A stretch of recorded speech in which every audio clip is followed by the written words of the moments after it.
the Fresh Dope Podcast, baby. We on. What it do? My name is AD, 1/3 of the Fresh Dope Podcast. Across from me, we equal 2/3 of the Fresh Dope Podcast. That's Nick, aka Shay, aka Shizza, aka Smooth Milk, aka Smooth, aka Mr. Incredible, aka Mr. Fantastic, aka Rex and Rob Ryan combined.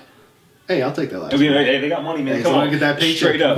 Yo, it's full, man. Shout out to Mr. Melly Mel. He makes thirds of the Fresh Dope Podcast. Quick shout out to my guy Young Welby out here in 70 True with the Lost Count Mob-ish, capital, Steez. I appreciate you, brother. Shout out to you. Keep doing it. Now today we're going to be differentiating two areas of the Mary Jane industry: the dispensary versus the weed man or your weed woman. Have you ever had a weed woman?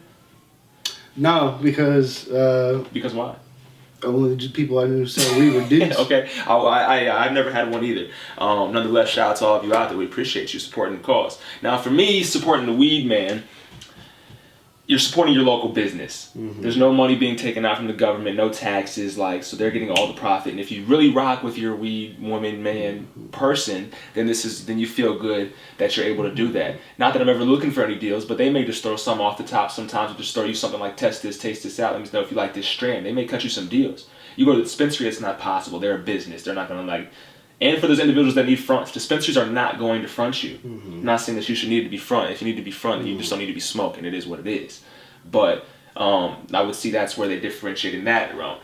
I would counter argue though, especially in some states closer to the border, you're definitely, when you buy a legal form of weed, you're risking supporting gangs, trafficking, any kind of things like that. What is the government? The government is a gang in itself. Yeah, but it's not everyone pays tax. You don't have to pay taxes to them directly. I get it. You want to be all philosophical and just say that, but I'm saying literal gangs. Philosophical? Yeah, whatever. But you want to be okay, because I can do that about anything. You know what I mean? Just hype it up so it's just a big on a grandeur scale of the government's a gang too. But my point being is that you don't know what's tied to that weed. Granted, in Ohio, same thing with a lot of times, you got your weed from a medical state, so it wasn't it's a big deal because it's coming from a medical dispensary. Right. But if, like I said, if you're in Arizona, Arizona's medical now, but it's Texas and stuff like that, you don't know where that's coming from. And I do know one thing. That Mexico ain't nothing to fuck with. No. And I definitely don't want to be benefiting anybody that should be benefiting from the marijuana industry. I do government kills people, bro. By the way, the government is crazy. But where am I buying weed straight from the government? I'm not buying money from the government. No, what I'm saying is that if you go through a dispensary, you're getting taxed. The government is taxing. I don't pay taxes on my weed. No, you don't have to. No, they pay taxes. Right. So I'm saying that, that comes from you. But it also gives stand-up Americans a chance to do income off of something that we both love.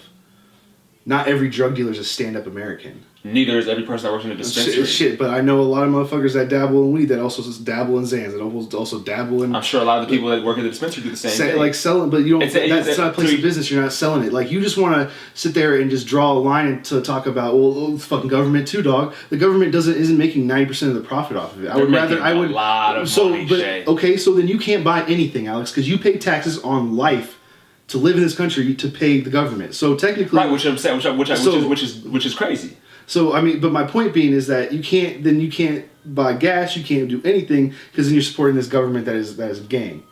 We're all supporting it. We're all in the game. So then my point is, then what's the difference of buying weed? Who you have to go through? You have to, first of all, here I can go even more legit. You don't even go grand concept with it. I don't have to fucking wait for the weed man to hit me up. I don't have to wait for the weed man to. No, I'm saying yeah. I don't have to I don't have to. The prices are just about the same unless you go to the boutique ones, which are officially licensed by the state, and they charge you mad tax on them, and they go $60 for an eighth. But you can go to little mom and pops. I want to say mom and pop, but it's really little bro right weed shops that are just little dispensaries, and you pay $10 a gram, 5 for $45. You get great deals, great bud, and they're grown from those people in the dispensaries, the collectives and stuff like that. I get it. So I don't like buying from weed because there's 1,000 other reasons on top of the fact I don't know where their money's going. It's not that I should say that I need to know where your money's going, but I definitely. I would say that same concept applies too. By the government taxing the dispensary, you don't know where that money's going to within the government. But if you're so worried about that now, then why are you buying anything from the government? Why aren't you living off grid? If you're that much worried about where your money's going, then how do you live buying anything? would be my. I would argument. love to live off grid. Me too, but I don't know. I don't know how to hunt, and I definitely can't kill no animal. No, me neither. Skin no chicken, like. I know, I'm with that. I'd be a vegan for real. Yeah, facts. But that's what the concept is. I'm just saying, like, on the grandeur scale of things, is like I don't really. What word are you saying? Grandeur or grandeur? Grandeur. Okay, you're using some fancy shit. Okay. I don't think.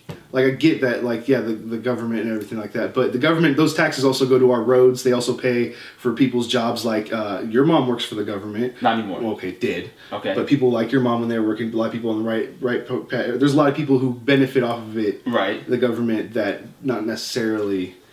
I to be 100% honest with you, I just feel more comfortable. And okay. then on the 24/7 thing, the shops. I was gonna hit on that. You like, got the dispensaries are 24/7. I'm more about, but like there's 100% the 24/7 for some variety. I was gonna say variety. You could get a lot of stuff, whether from edibles to smokable, actually nugs. Like, I mean, you go in there, more jars than you can fucking throw a stick. You at. get pre-rolls, which I don't get. Do they used to throw sticks at shake sticks at high number things? I don't know about the saying. Also, it's legal. Whereas I know a lot of people were probably scared before, like, oh, I can't ride with this. This is a question you're asking that people still do in states where it's legal. People still hit up the WeedMan. Facts. People, you know what I mean. So it's like when you ask this question, it's like I'm trying to argue for the people. If you're in a legal state, man, just go to a dispensary. There might also be a convenience behind it. Like, my WeedMan might live right next to me, so for me to drive down the block to a dispensary and go. But is that